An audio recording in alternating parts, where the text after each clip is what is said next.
Hi friends, welcome to flower குன் ஃப்ளாக்ஸுங்க. இன்றைக்கி செட்டிநாடு தட்டைப்பயிர் குழம்பு பண்ணிடலாம். ஒரு டம்ளர் தட்டைப்பயிர் எடுத்து 4 விசில் விட்டு எடுத்துக்கலாங்க. ஊற வச்சுட்டோங்க.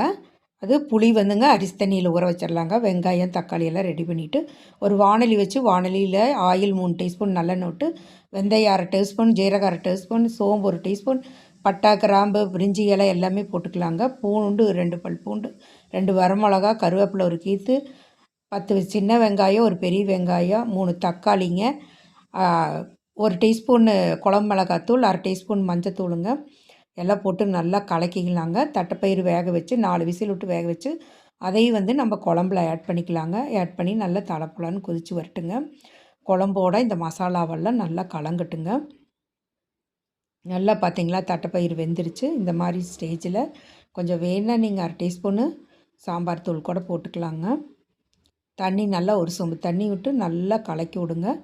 புளி தண்ணியை கரைச்சி ஊற்றிடலாங்க. நெல்லிக்காய் சைஸ் புளி தண்ணி நல்லா கொதி வந்த பிறகு கொத்தமல்லி தழை தூவி